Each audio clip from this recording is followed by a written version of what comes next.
Finally, let me say a few words about scouting and what it meant to me in my youth. It was very, very important. Apparently, time blurs all lines, and there must be a statute of limitations, if not a lot in scouting. Because I made a few small mistakes made from a small, rotund scout, but enthusiastic, I might add. I must confess to a number of these shortfalls. I don't know if you've shared these sort of things. First, while working on my cooking merit badge, and I love to cook, as many of you know, I poisoned the entire troop with my stew at the Japanese National Jamboree. But while still impressing the Japanese brethren with my ability to do that real neat toe and heel Indian dance move, I'm telling you, I carry that with me yet today. Number two, on my first camp out, I invented steak tartare. I didn't invent fire. That is the genesis of steak tartare. I learned that you can't build a fire with damp, rotten wood, and my emergency candle would not generate enough heat to cook a hamburger patty. I don't think we had flashlights in those days. I had a candle, and I had about 3,000 big kitchen matches like this, the size of logs. And I had brought that hamburger patty. I could just taste it. And I'd also brought a raw potato for French fries. You cannot cook potatoes and hamburger patties over a little teeny candle about this big around.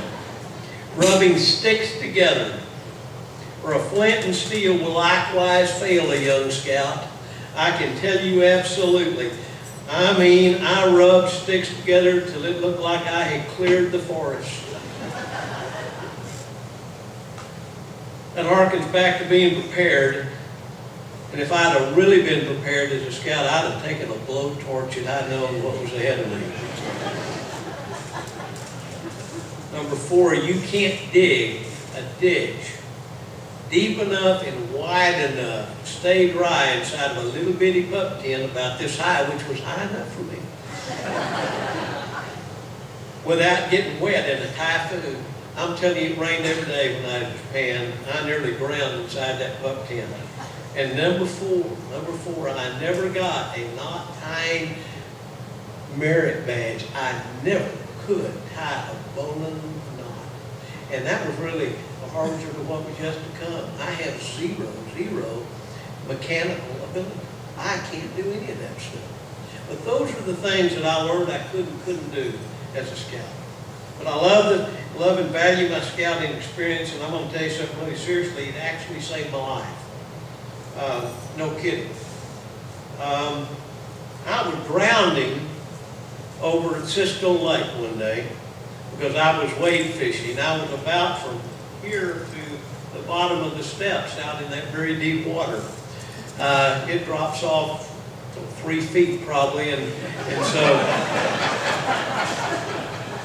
me wade fishing, I don't fish deep.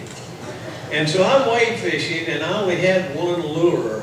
Didn't come from, as Bert pointed out, a wealthy family, and I borrowed that lure and I cast out there, and I got it hung about nearly to the back of this auditorium. And yet I felt I was a strong swimmer, and I was a strong swimmer, and I had a little stringer of fish, and I had a rod and reel, and I thought, I'll just side stroke out there, retrieve my lure, and go back to the bank. Well, that was an error in judgment. On the way, I got entangled in my line. I had fish wrapped around me, and I was dragging 16 pounds of moss falling up on me. Now, the real truth of this, in my scouting handbook, it said if you ever get into something like that, you go to the bottom and you push yourself up. And if you're a scout, you know how to get back to the bank. Well, let me tell you, I wouldn't be the honoree here tonight if I had not been a scout, but I would have drowned in Cisco Lake. That's the doggone truth.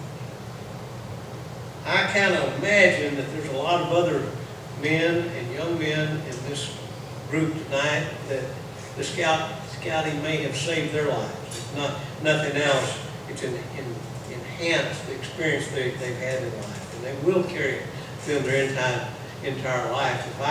If I'm dumb enough to swim out there with a rod and reel again, I'm going to know how to get back to the bank because of scouting.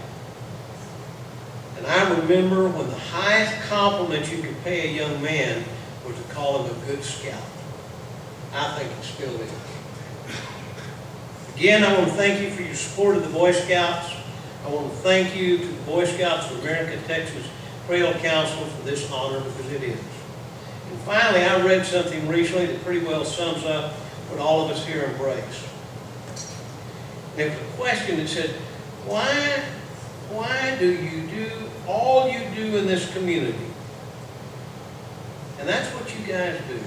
The real question that should have been asked should have been, why wouldn't you? Why wouldn't you? You can't fix everything, but you can help. That's who you are, those that help, those that contribute, those that care. This is the hard part. I couldn't read it at home. I'll try to read it here. Thank you for this honor. I don't take it lightly, and I hope I can live up to it one day. Thank you.